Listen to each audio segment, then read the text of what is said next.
Hello, everybody. Thank you for clicking on. Hello, not going away. Thank you for being here. Hello, everyone. Thank you for being here. Whether you're watching live or watching at your convenience, this is kind of the pre show, the first half hour tonight. Normally, we do this on Wednesday nights, but last night was the second Republican presidential primary debate. So we watched that. We had a little watch party with some analysis and commentary. And tonight, Chris joins us at 9 p.m. with our World SITREP report, situational report on what's going on around the world. Good evening to you there, Hot Mess Summer. Hi, Nancy. Uh, Great to see everyone. And thank you for being here.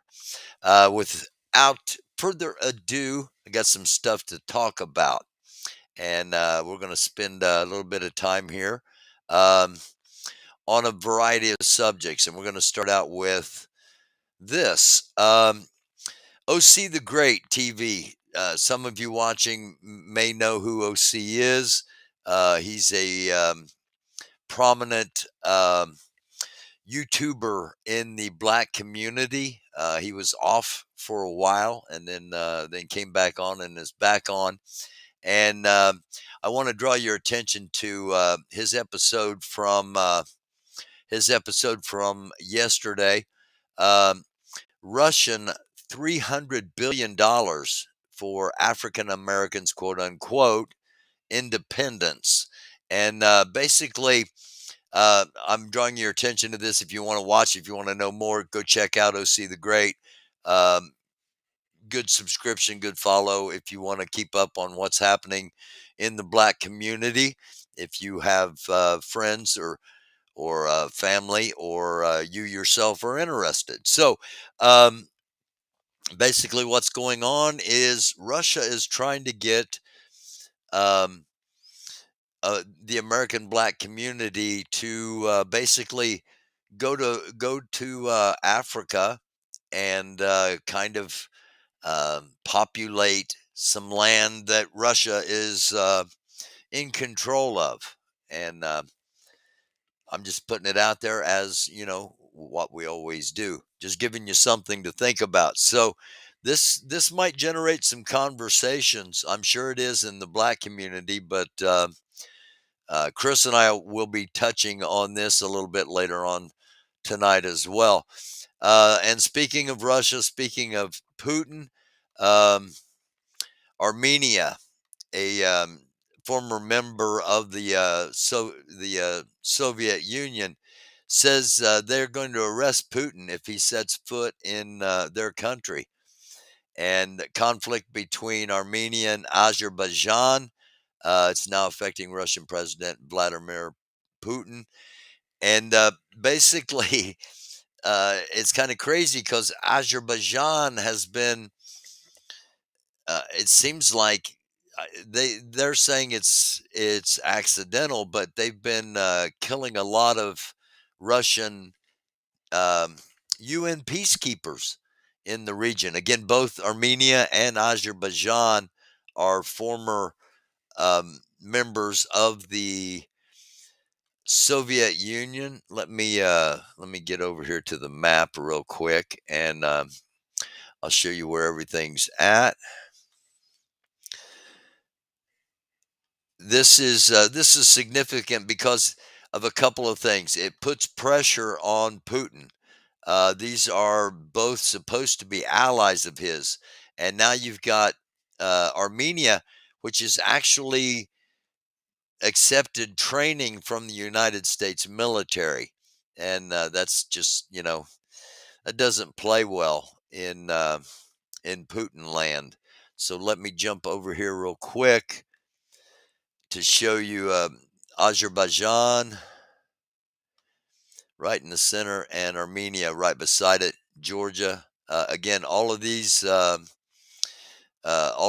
smaller countries were part of the Soviet Union when it was in existence, and these are these are called the Caucasus. Okay, now there's also trouble going on between Serbia and Kosovo. Serbia because I was thinking ahead to Kosovo. Serbia and Kosovo are having some problems as they've had in the past. This is part of the former uh, nation of Yugoslavia, and just a couple of things going on in the world that you know probably not going to hear about if you're not watching a channel like this that digs a little bit deeper. Staying with Russia, Wagner fighters, depending on where you're at, some of the best in the Russian ranks. They are back in Ukraine, but they're not as much of a threat without Prigozhin running the show. That's according to Kiev, the capital city of Russia. That's just like Washington D.C. says. Okay, so when you see Kiev, um, fighters of the Wagner's private mercenary group pull out of the headquarters of the Southern Military District to return to base in the city of Rostov-on-Don. This was from June 24th. This was the attempted coup that ended. After a long hiatus, Wagner mercenaries are back on the battlefield, Ukraine's military says. 500 fighters from Belarus will help Russian combat operations around Bakhmut. Officials and experts say they're not likely to have much battlefield impact without Prigozhin. I'd say that's probably um, optimistic and yet to be seen. Um, this we're going to be talking about a little bit later on as well when Chris joins us. This comes from The Guardian, is the source of the article. Um, Europe's role in making of Russian killer drones. And while that's the headline, and it points out that among the manufacturers that are part of the drones that are being used against Ukraine, the companies headquartered in the countries of the sanctions coalition: United States, Switzerland, the Netherlands, Germany, Canada, Japan, and Poland. Now, this comes from this is all the information is from a 47-page secret document. All right, the 47-page document was submitted by Ukraine's government to the G7 back in August. It is claimed there were more than 600 raids on cities using unmanned aerial vehicles, and those raids were used with UAVs that contained Western technology, and that's over the past 3 months. Now, uh, what I really want to point out from this leaked article is not about the drones, but it's kind of buried, um, and I hope I can find it. Let me see. Um, Basically, I'm going to tell you what it says because I don't want to waste too much time if I can't find it, and I've overpassed it once already. Ukraine has asked for permission from the NATO countries to use long range bombs, long range missiles on drone um, drone plants. And what's troubling is they're wanting to um,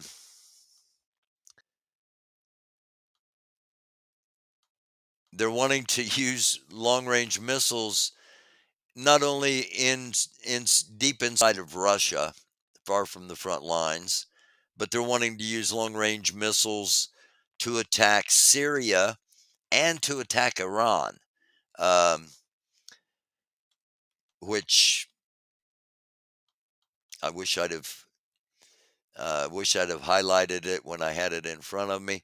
But anyway, it's in this article. it's Again, it's from the Guardian.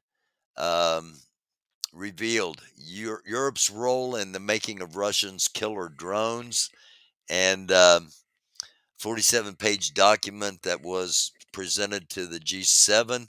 That's the seven major governments, biggest governments in the world, the supposed end all be all.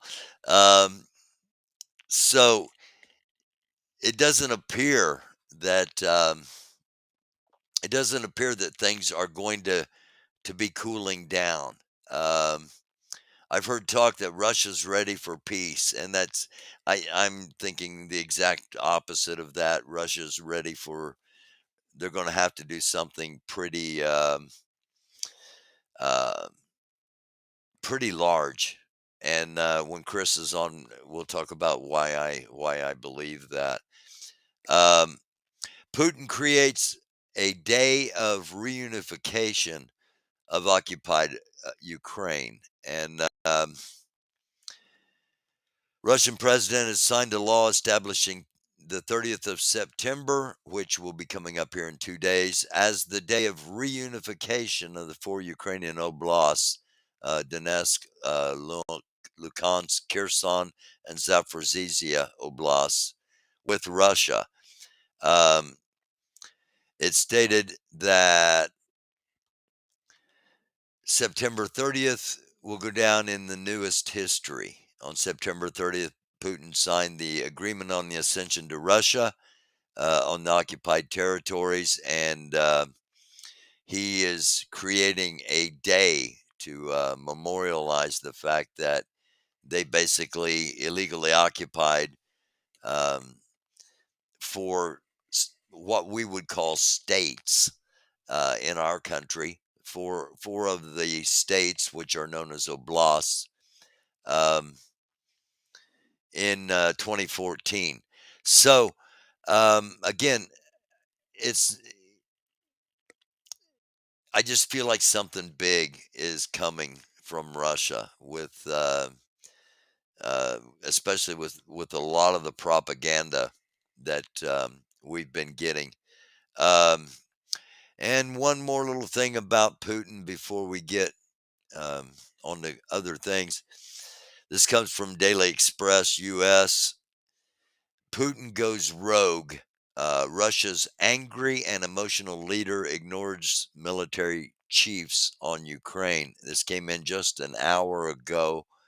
And Putin has gone rogue with his decision making, giving in to anger and emotion while ignoring his military chiefs, according to a new report.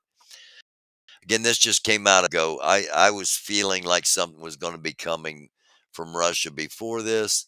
After this, it's not putting a damper on those feelings, in my personal opinion.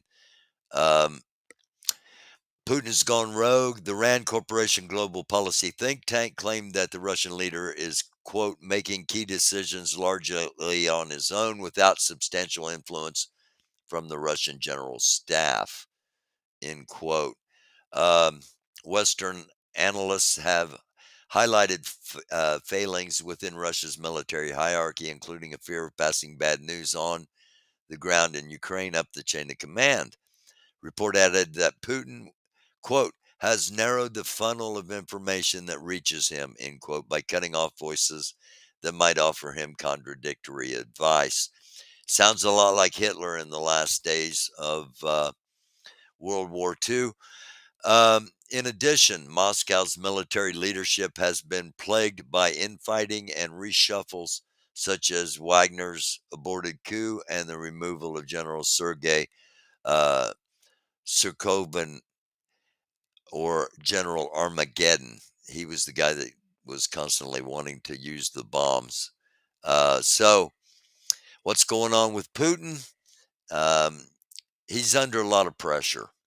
Okay, Putin's under a Putin's under a tremendous amount of pressure. The Russian economy is tanking. Value of the Russian ruble is like less than one penny, let alone a United States dollar. It's less than one penny. So if you think inflation and things are bad here, uh, the as it would be, you know, if and when things do crash here, the ultra rich in Russia, which is what you're generally shown, um, they're not going to, they're not going to show any signs of anything wrong because there's nothing wrong in their economy. The rest of the people, things are going to start getting bad for Russia. We're heading into the fall. Eventually, we'll get into the winter. Winters are tough in Russia. Putin needs to do something to show the people of Russia and to show the rest of the world that um, Russia's not a paper tiger. Now, he's been getting weapons from North Korea. He's going to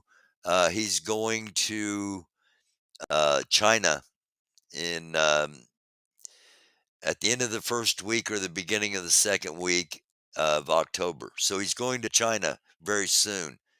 Putin doesn't travel out of the country. He doesn't leave Russia very often, only when it's absolutely necessary. So he's got to go to China. I think he's going to China to probably get China's blessing for something significant. Um, and we'll talk about that again with Chris. Shalom, shalom, awesome, alaikum to everyone. Namaste, blessings. Um, Thank you, Summer, for putting the link up to OC's video in case anybody's wanting to see that. It's again something Chris and I are going to be talking about coming up here in just a few minutes. And speaking of which, I'm going to go ahead and drop the link while I'm here. I got just a couple of other things to talk about, but I'll drop the link here for Chris. And hello, Pat Tolliver. Thank you for looking in. Um, let's go to the company formerly known as Twitter, and we will go to X to check out our tweets, our bookmarked tweets. I've only got a couple tonight. Now, October the 4th coming up, and I've mentioned this. I've mentioned this before. Um, hang on a second. Fourth, I've mentioned this before. October the 4th, there is going to be a test of the National Emergency Alert System. Supposedly, every cell phone and every television in the country will receive an emergency alert message test from the emergency broadcasting system. and it's supposed to happen at 2:20 in the afternoon on October the 4th. That's next Wednesday. I'm going to be live during that time period just to see what happens and report on what actually happens.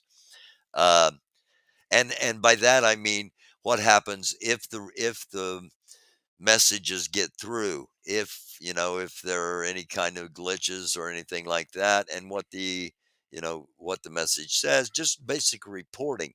I don't mean reporting on things that what I'm about to play. Okay. What I'm about to play for you is what someone thinks, or actually not what someone thinks. This is a predominant theory among the QAnon people as to what's going to happen on October the 4th. And I've got it up. Here we go. Make sure we got volume. And this is what QAnon thinks is going to happen on October. One of the theories, because Lori Arnold informed me of another theory similar to this, but slightly different. So let's hear this one first. Hi everybody, we're Sunday the 24th of September, sorry. Just wanted to say that it's very important to take all your electronical things, anything that can have Bluetooth, or smart TV, smartphone, anything that is smart, that gets a signal from that can get a signal from the 5G towers, which, by the way, should be put down everywhere, the 5G towers, because on the 4th of October, they're going to send a signal from there that can destroy everyone. So what you should do is take aluminum foil and wrap them up and put them in your vehicle 200 meters away from your home.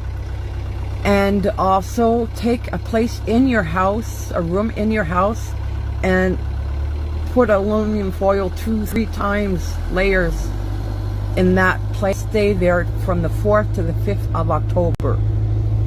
And also you should have get a heavy metal detox, because all the chemtrails that they've been spreading have aluminum, and it is proven. If you don't believe me, just swipe your vehicle, put that dust on a paper, take an element and put it underneath, and you'll see all the aluminum that sticks to it. So you have to have a detox, a heavy metal detox. You can get them, just look it up. You can get the pills in pharmacies and natural product places and on Amazon. So that's all I had to say, and I hope you have all a nice day. Okay, there you go. That's what one of the primary beliefs that is going to happen on October the 4th. Again, you can get you a room and put aluminum in there and stay in there for 2 days. A lot of people apparently will be doing that. I do have a band, and we do specialize in heavy metal detox. So send me an email, and we'll schedule a gig and make sure you get your own heavy metal detox. Now, the the additional theory, if you will, that is coming out of QAnon about October 4th. She just said it's just going to destroy everybody because of the 5G signal, and if you have a smartphone or a TV, they're going to blow up and blow you up, and everybody's going to die. Um, the other theory is that there's been, and I daggone it, the name of the disease has just flipped from my head. There's a disease, a really bad disease, uh, Ebola, corona level, really bad disease that has supposedly been baked into um, every one of the vaccines. So anybody that's vaccinated, when the emergency alert test goes off, everybody that's vaccinated will immediately become infected with this disease that has no cure, and there's no hope, um, and then infect everybody around them so that again everybody dies. Um, just just giving you things to think about as far as what's going on in our world. One more thing to do here, real quick. Um, Hang on. Let me get back to the bookmarks. There we go. Let's get rid of this. And got one more little story here. Um, just in case you're wondering what's been going on with the Secretary of State with all the stuff going on around the world.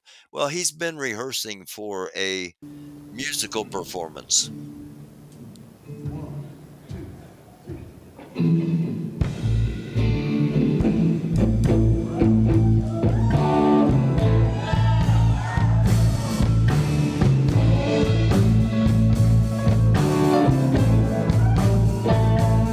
Gypsy woman told my mother before I was born, gonna be a man child coming, gonna be son of a gun, gonna make pretty women's.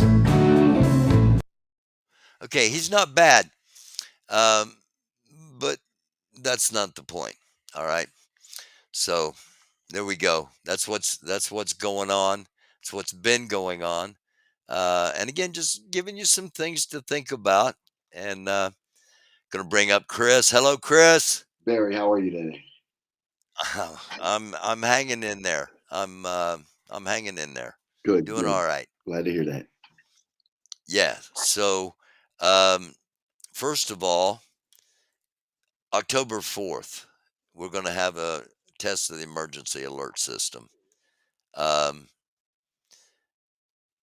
do you think do you think there's a reason that we're having the test? Do you think that something is potentially coming that they're trying to make sure they can notify us of? Or do you think this is just standard operating procedure? Or do you think uh, those of us that have been vaccinated are going to become zombies and that's going to be the start of the war?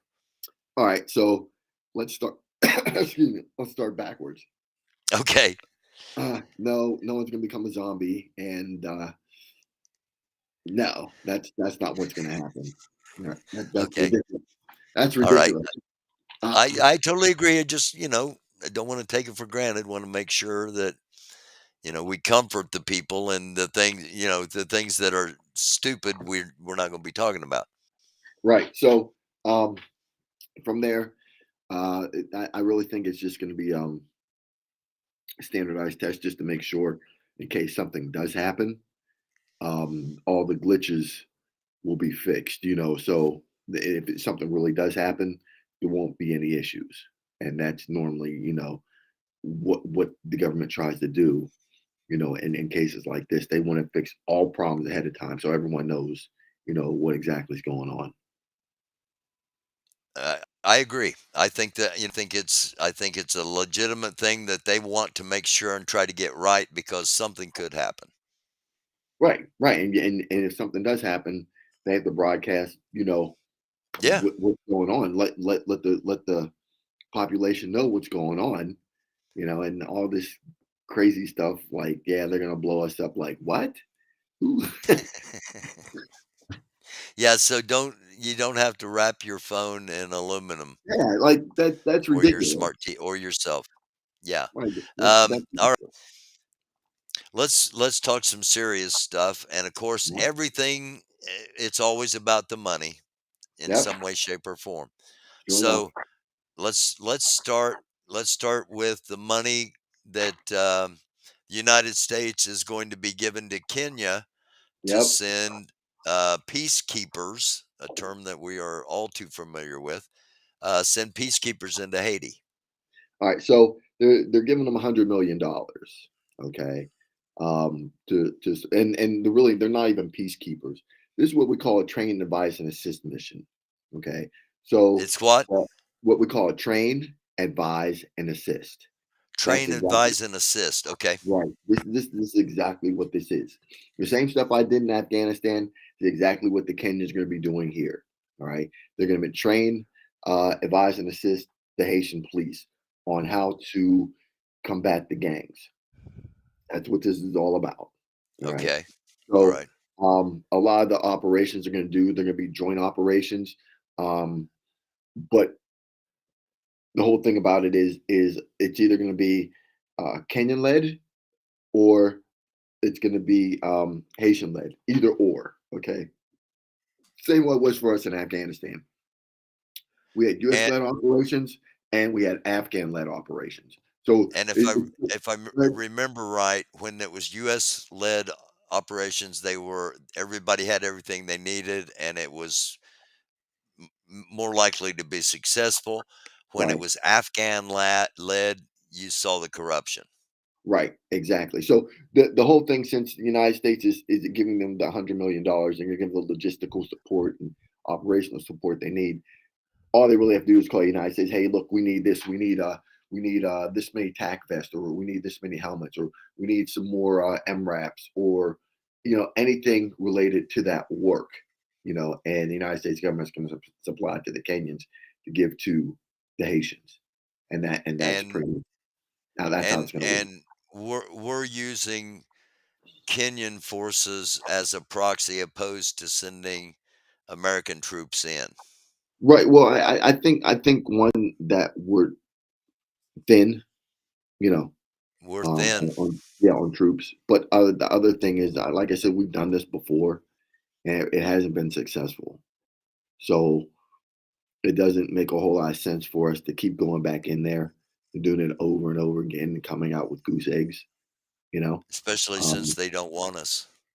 yeah. And the populace has already said. The populace has already said. You know what?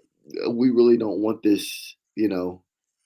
Foreign force coming in here. But it's there's going to be supporting elements to this. Like I think Spain's jumping on Moldova, like all these other countries that don't know anything about irregular warfare, are all jumping on. It's just like I can tell you right now, it's just going to be a complete shit show. It's going to be it really is. Going to be It a really is. massacre of Kenyan troops and Haitian police. Yeah, yeah. Yeah. That's what's going to turn in. That's what's really going to turn into. Let me tell you what's going to happen. They're going to go on operations, right? And Jimmy Barbecue Sharazay has already said this. He's like, if there are any like human rights abuses, he's like, we're just gonna let loose on you. Bottom line. So I think a couple times I talked about civilian casualties, what's called CivCas. Like you go on operation and you might get involved in what we call troops in contact. You might get ticked up, right? And you're shooting and you start hitting civilians. This is what we call CivCas. All right, Yeah. civilian casualties. That's a human rights abuse, right? Because you're killing innocent people. Okay. And that's what Jimmy Barbecue Sharazay has said. Any human rights abuses, we're going to let loose on these international forces. And once again, if you don't have that community support, and they do, you're done. That Yeah. it's the same thing of us going into Afghanistan. We didn't have community support. What happens? We lose, right? Right. We lose. It's pretty Yeah. much the same thing here. It really is. I could Okay. draw inferences from this to Afghanistan. Okay, we're gonna say, all right, Taliban and these armed gangs are the same because what? They're armed non-state actors. They're organized gangs. Hmm. Bottom line, okay? It's their turf. It's their terrain. They have the community They're support. people. Right. Right. Yeah. It's the same. It was the same way in Afghanistan. Okay, so and here we come in, and we're more or less considered to be invaders, even though we call ourselves stabilizers. The Afghan, might call us, hey, these are invaders. Right. So it's kind of like it's really along the same lines here, right? So the best they can do is like not get involved in any kinetic operations. If it does go Hmm. kinetic, let the Haitian police do that, because then the Haitian police, the gangs will come after the Haitian police and let those other security forces alone. You know, Right. so that's the big thing because you going in to do that, it's really not worth your life. It really isn't. So And as much as we steer away from talking about it, it is optics matter, and the right, fact that it's going to be Kenyan forces down there training and assisting. They're going to be black members of the black community working to try to stabilize the black community, and that to me that is a, a better way to do it because not it's not white supremacists coming in trying to dominate the black community. It looks like black people trying to assist black people. right. Because here's the thing, and I think I talked to you about this before, maybe not, but it doesn't look good when you get a whole bunch of white people going into a black country and they're killing black people. Yeah, That does not look optics matter. It good. doesn't look Right. good. Right. So sometimes it's better if something happens. Well, it's black on black, so they really don't care. But if it's white people killing black people in all black country, that's gonna piss off a whole lot of Yeah, people. yeah. You know. So All right, let's talk a little bit. I didn't play any of the video or anything, but video OC the Great had on last night about Russia's offer to the black community in America uh, to come to Africa, $300 billion to come and populate an area of Africa that's under Russian control. that's really okay. So it's under Russian control, but in a part of Africa that already has Africans in it. Okay, so Yeah, that talk about that. so we And for those that still don't know, Chris is a member of the black community, so he knows what he's talking about. He's been to Africa, he's been to Afghanistan, he's been to all the places, Haiti, all the places we talk about. This guy really is an expert on it. So spread the word, let people know that what we're doing here. Uh, we're when you hear us talk about it, and then 2 or 3 days later, you're going to see it in the news because he's got great sources. I've got some unique sources, and we're doing this to try to inform people, not try to scare people or freak anybody out. Go ahead, Chris. right. So the best example I could really give about that even occurring again is Liberia. Okay, you had freed um, African slaves, and Post they Civil War. right and sent back to Africa and started Liberia.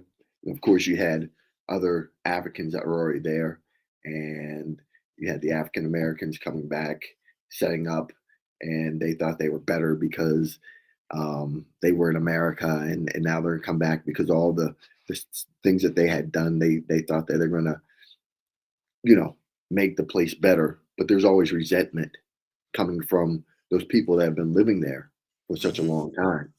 So it's kind of like now, well, we're here, we're going to take this over. Like, well, no, not quite, you know. And that's when things start to happen. You, there was a civil war, and that's really kind of like what it was about. You had the African Americans. Hey, we're here. We're taking this over, and the Africans are like, no, you're not. We've been here. Things have been doing. Things have been going a certain way. What makes you think you're going to change it? You know. So the best example I can really give out of that is Liberia, and that's not going to work. Right? And you see what happened. There was civil war in Liberia. Liberia is not like the greatest country, even though it had African Americans that pretty much colonized it, made it to where what it is. It's still not one of the better countries on the continent of Africa, considering this came from an African American, came from Yeah, Africa, came from the free slaves that went back to Africa, and and it just my the first thing I thought of, Chris, when I heard this was okay, you go over and you accept the Russian money and you accept the Russian land, and before you know it, you're going to find yourself in military service in the Russian army. Yeah, see, that's the other thing, you know? They could be like, "Hey, you know what? You took our money. Why don't you come help us out?" Yeah, Right? yeah, So, and not to say that you're a citizen of Russia or anything like that, but hey, we need some help. Why don't you come help us out? Or, yeah. we'll take back the money. We control it. So, what are you gonna do? Um, Nancy McMonarch asks, "What makes anyone in Russia think there are Americans who want to move to Africa and live under Russian control? Sounds like they have flaky market researchers." Well, not when it Um, comes to money. Not when it comes to money. They're talking billions of dollars. Of yeah, course, of yeah. course. Money talks. Money talks. And plus the history of treatment in the black community, the history of treatment of the black community in the United States, I think there would be people very interested in at least exploring it Right. simply Exactly. because of the money. You know, I mean, that's Exactly. a pile of money. Yeah. What they talk like 300 billion? Did they say? 300 billion. Yeah. Yeah. That's a lot of money, and I can't. A lot of black people be like, "Whoa, well, wait a minute now. Let's see where we're Yeah. going, and let's try to Let's at figure least this out." explore it. Let's at least look at it. You know, I Right. can't blame them for that. Right. And it's kind of like it's kind of like almost reparations to a certain extent. Hey, you know what? They're not going to give it to you, but we'll give you 300 billion. You know, just come over That's here a and Now see, that's a perspective I hadn't even considered, but yeah. we'll They're give not, the you United States isn't going to give you what you're owed. right, We will. right. But Wow. you have to do this. You Right. see? There will be conditions. I'm sure. Exactly. Exactly. Nancy, nobody signed up yet. This just came out. This is brand new stuff. Just came out in the past few days, and I just became aware of it last night. Right. So So, nobody's signed up yet, but it's under discussion in the community. right. So that's the thing. And I just kind of like thought of that right now because it just popped into my mind. Hmm. And that's what I was Yeah. saying. I'm just like, it's kind of like reparations. We'll give you this. You come over here, and you know, Yeah. we'll make it work for you. But you got to come over here so you get the money. You know. That's yeah. But I don't w- are I'm trying to put myself in Russia's shoes. Why Russia would do that? Um, it Oh, would. here's the thing, right? Because they know that Black Americans haven't been treated well in the United States. Hmm. You Right. see. So if you know a group of people hasn't been treated well in a certain country, well, we'll treat them better over here than they are in the United States, and see what happens. And we'll give them land, and we'll give them money. Something the United States has not given them. True. And I mean it would I mean it would make a percentage of Americans happy if it happened, but Of it course. would it would be a black eye to America around the world. I would think that part of your population doesn't even want to be there anymore. I mean, what kind of statement does that make? Well, think about it like this: whose fault is that? Yeah, right. I get you. I'm totally yeah. Whose fault Yeah, is that? like I said, I don't blame anybody that wouldn't at least consider looking at it, just to Yep, see what the heck it was. It's not I'm not recommending jumping on board blindly, but $300 billion is a lot of money. exactly, exactly. So And yeah, so okay, while we're in Africa, um Burkina Faso, Mali, a lot of stuff going on. yep. So The let leader of let Burkina Faso, he says he's basically said what you and I've been saying for the past couple of years, right? yep. It's about um What do you? I can't NATO, exactly. I think it was NATO. the NATO NATO. countries are there just for the resources, Mhm. not for the humanity. Right. They're there for the The natural peacekeepers, resources. they actually call them peacekeepers. The Yeah. Yeah. peacekeepers are there for the natural resources, not for Yeah, the people. and I specifically, we've been talking about that almost for the past couple years now, right? Yeah, yeah. And now he's coming out and saying that. Well, I've been telling you that for since 2021, right?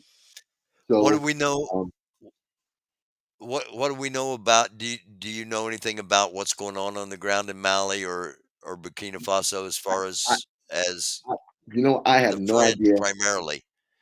I have no idea exactly what's going on in reference to all that at all. Yeah.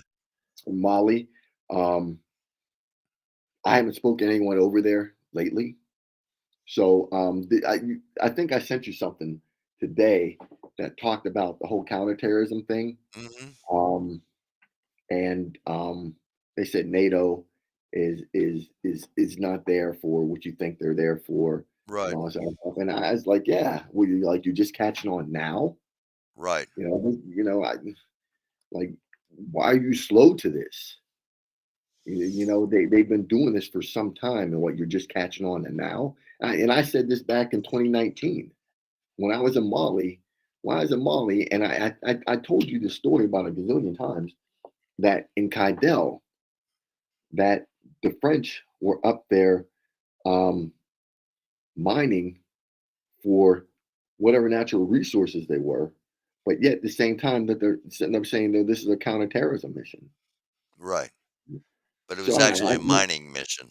right, and I told you, I said that's nothing more than cover for action. That's Yeah. all it is. So Do we know that's anything about the ambassador and the French troops in Niger? okay. So the ambassador has gone, has left, and I think they're Okay. going to start slowly and surely start to move out the French troops. I think Okay. that's So there may not be conflict down there. right. Well, here's the thing, right? Okay, you can move out those French troops, but keep in mind around Burkina, or not Burkina Faso, but around Mali, or not Mali, but Niger. You still have. I think they said there was a buildup of other um, troops, other French troops around Niger. So I heard they were in Benin, right? Uh-huh. Um, well, there were a couple other countries that they were starting to stage in. I think one of them was Cote d'Ivoire and all these other places. And I'm just like, all right, well, Cote d'Ivoire is a little far off, but if they're starting to stage them there, okay. Now think about it. They still have to travel, through Mali, Burkina Faso to get to Niger. Right. You see, unless they're just going to fly them in and drop them off and do whatever they do. But Benin is actually the closest one. You see, because Mhm. the borders in Niger. Right here for Hmm. those that don't know uh continent of Africa. Um the continent of Africa is so much different than than uh what it wh- what we were shown it to be for many of us growing up. The continent of Africa was a place that just had elephants and lions and tigers and stuff, and everybody lived in huts.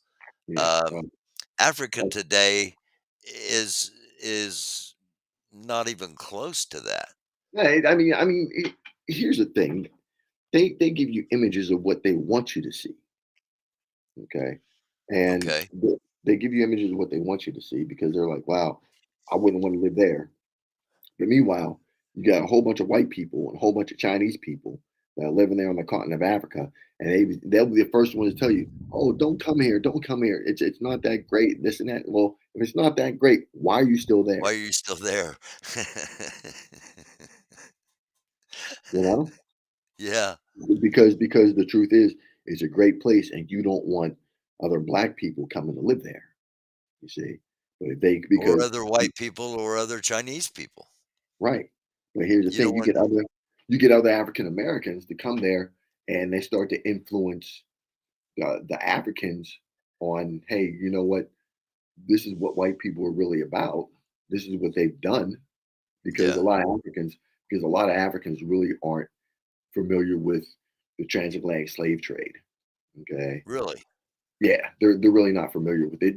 If you go to the eastern part of Africa, or even the southern, maybe like Uganda or Central African Republic, or a lot of those places, they're really not familiar with the transatlantic slave trade.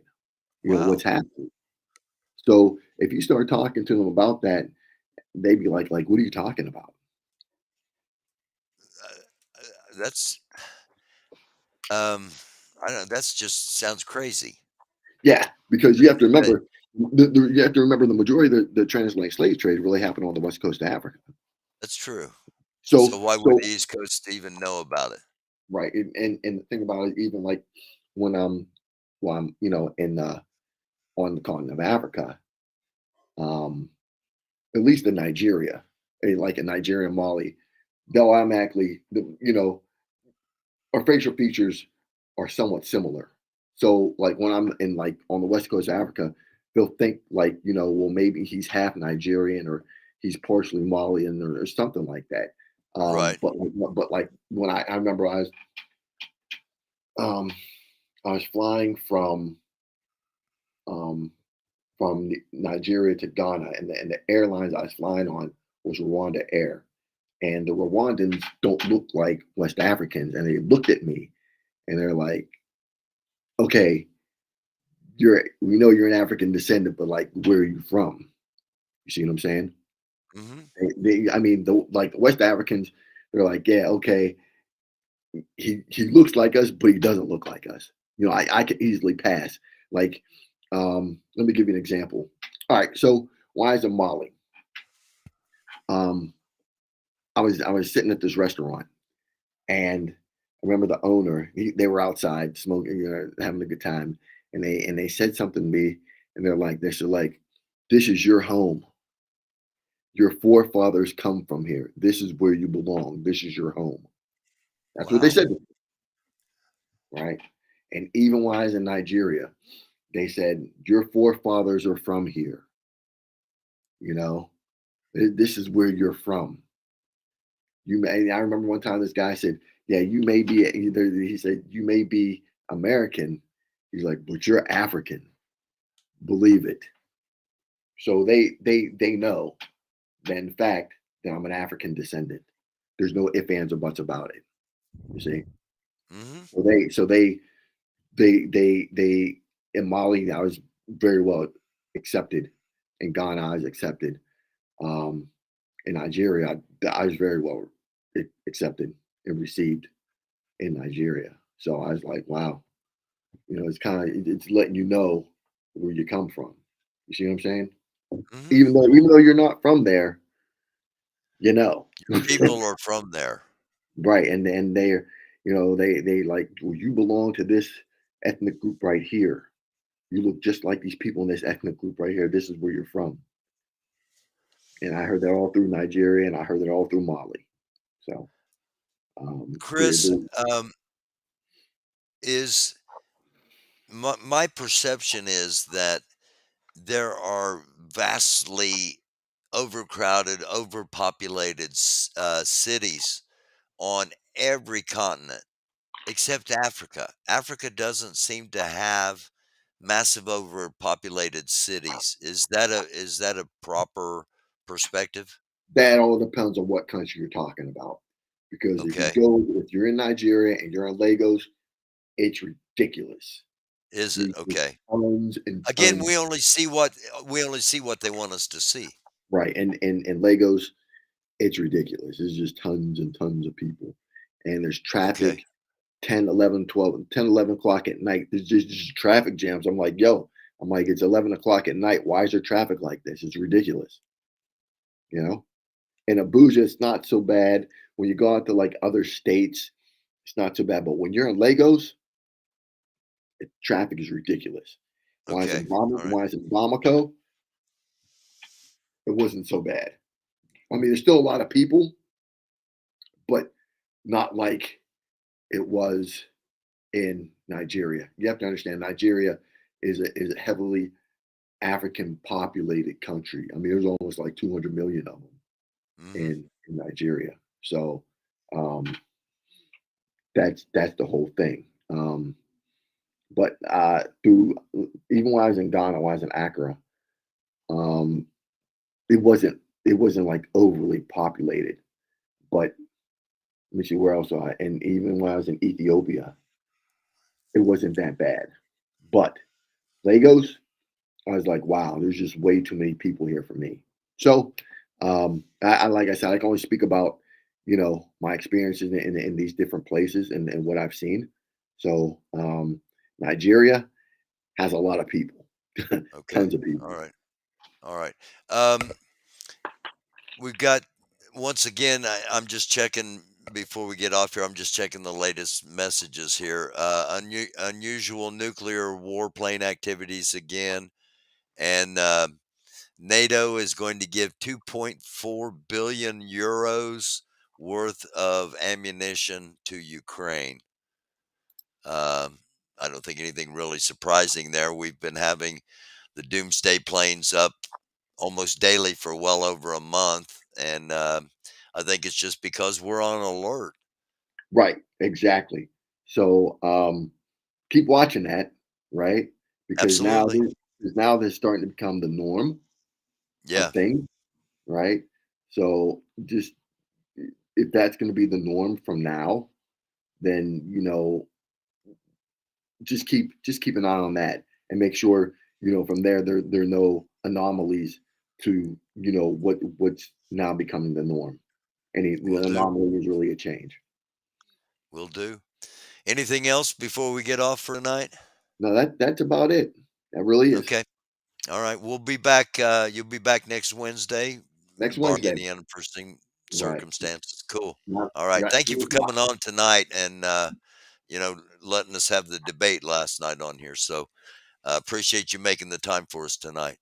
No worries. And I thank you for having me on your show once again, Barry. Always a pleasure, my man. We'll see you next Wednesday and we'll be talking a lot in between, I'm sure. Okay, certainly we certainly will. All right. Thank you. Okay. That's our man Chris. Incredible information, incredible experience, and so grateful that he comes on here and shares it with us. I'm hoping you'll share this with others so that they can have an idea what may be coming, what might be going on. Again, October 4th, next Wednesday, there's going to be a test of the emergency alert system, nationwide test. Supposedly, every phone, every TV in the country, and that's going to be at 2:20 in the afternoon Eastern Standard Time, as of the last thing I saw. So um, I'll be on for that as well next Wednesday, and then Chris and I'll be back next Wednesday night.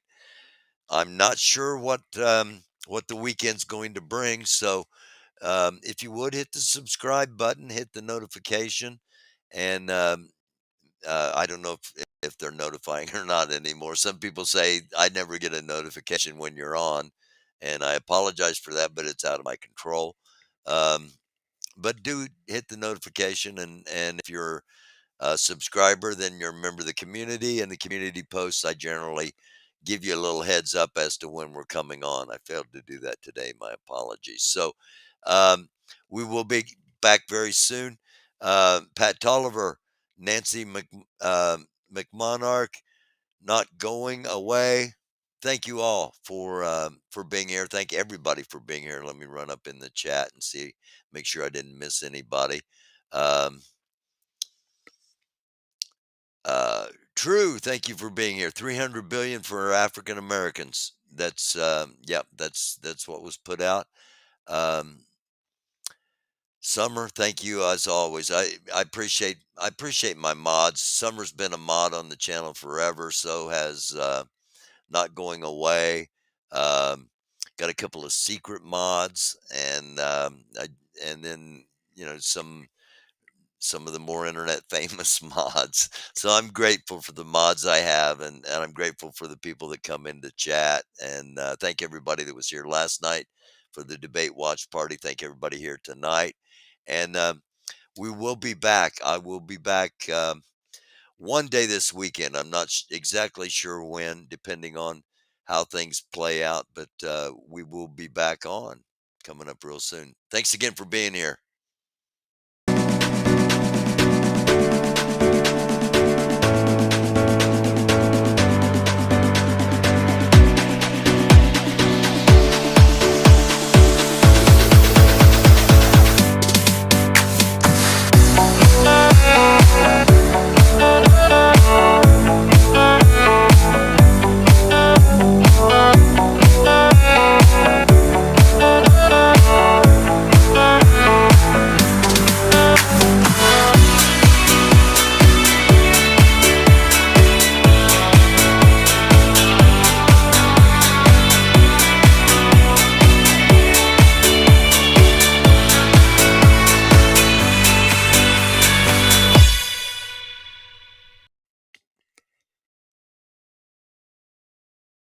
Namaste. Shalom. Shalom.